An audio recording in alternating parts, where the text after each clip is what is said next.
पंचायत समिति तालुका पुरंदर जिला पुणे की ओर से ई साहित्य निर्मिती कक्षा 7वीं हिंदी सुलभ भारती में मैं शर्मिला साळुंखे आपका सहर्ष स्वागत करती हूँ।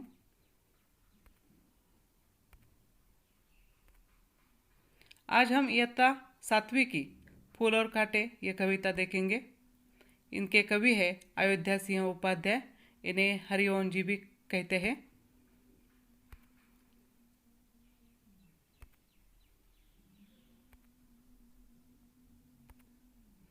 कवि परिचय देखिए। कवि हरिओम जी हिंदी के एक सुप्रसिद्ध साहित्यकार थे। उत्तर प्रदेश के निजामाबाद में उनका जन्म हुआ। वह हिंदी साहित्य सम्मेलन के सभापति रह चुके हैं।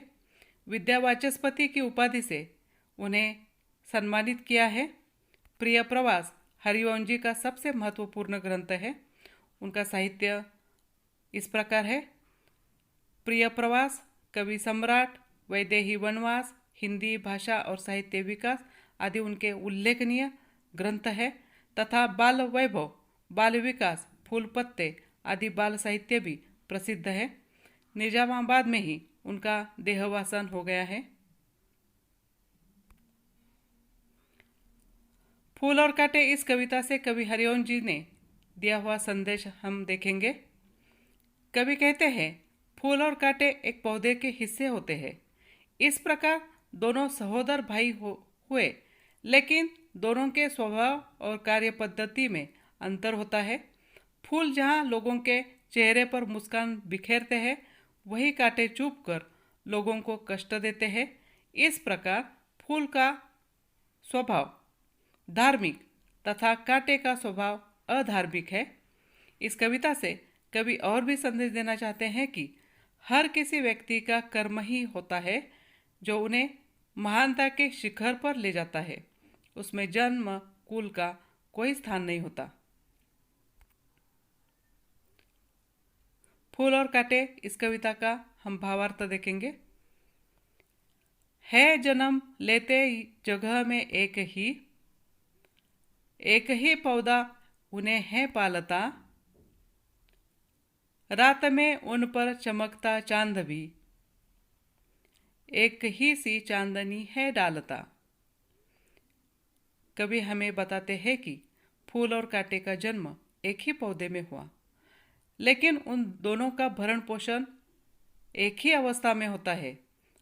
रात में चमकने वाला चांद भी इन दोनों पर एक समान रोशनी से बिखरता है, पर इनके गुणों में जमीन आसमान का फर्क है।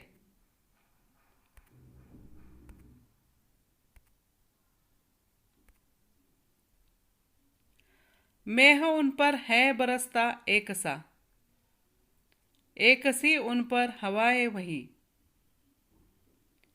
पर सदा ही यह दिखाता है समय, ढंग उनके एक से होते नहीं। देखिए, कवि कहते हैं, एक ही माँ के दो बेटों के गुण में जमीन आसमान का अंतर होता है। जैसे फूल और कांटे हैं। कांटे उंगलियों में चुभते हैं। यह किसी अमूल्य वस्त्र की कीमत की परवाह नहीं करते हुए उन्हें भी फाड़ देते हैं। प्यारे प्यारे मनोहर तितलियों के पंख काटते हैं। कांटे की तरह अधर्मी मनुष्य भी समाज का नुकसान ही करता है।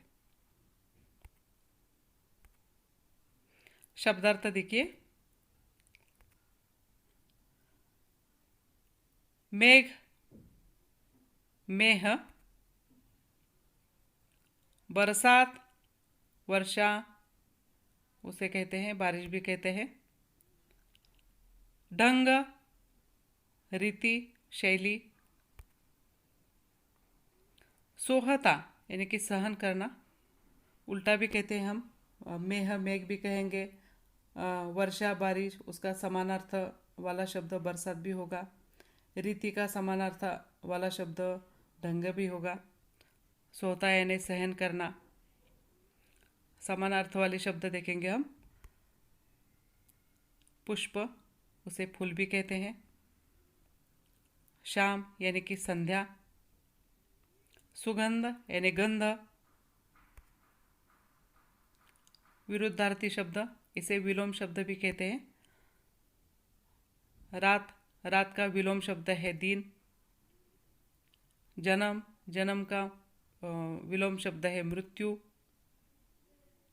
ऊपर, इसका विलोम शब्द है नीचे। प्यार का विलोम शब्द है नफरत, तिरस्कार।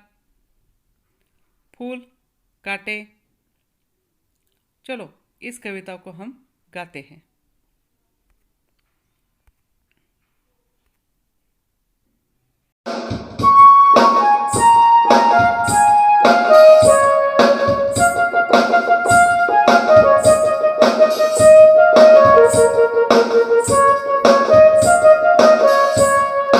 जन्म लेते जग में एक ही पौधा उन्हें पालता है। जन्म लेते जग में एक ही पौधा उन्हें पालता। रात में उन पर चमकता चांद भी, रात में उन पर चमकता चांद भी एक ही सी चांदनी है डालता है। जन्म लेते जगह में एक ही पौधा उन्हें पालता। मेह उन पर है बरसता एक सा, एक सी उन पर हवाएं है बही। मेह उन पर है बरसता एक सा, एक सी उन पर हवाएं है बही।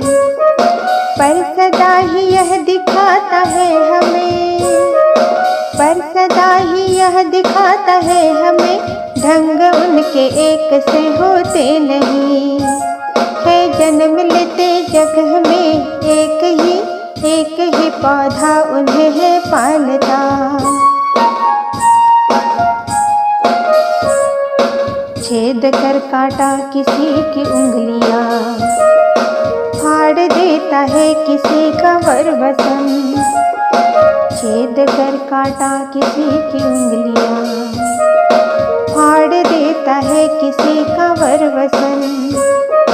प्यार डूबे तितलियों के पर कतर, प्यार डूबे तितलियों के पर कतर, भौर काहे वेध देता शाम तन है। जन्म लेते जगह में एक ही पौधा उन्हें पालता। फूल लेकर तितलियों को गोद में, भोर को अपना अनूठा रस पिला। फूल लेकर तितलियों को गोद में, भोर को अपना अनूठा रस पिला। निज सुगंध और निराले रंग से, निज सुगंध और निराले रंग से, है सदा देता कलिजी की खिला है। जन्म लेते जगह में एक ही पौधा उन्हें पालता है। खटकता एक सबकी आँख में, दूसरा है सोहता सुरसीस पर है। खटकता एक सबकी आँख में, दूसरा है सोहता सुरसीस पर। किस तरह कुल की बड़ाई काम दे, किस तरह कुल की बड़ाई काम दे, जो किसी में हो बड़प्पन की कसर है। जन्म लेते जगह में एक ही पौधा उन्हें पालता। रात में उन पर चमकता चांद भी, रात में उन पर चमकता चांद भी एक ही सी चांदनी।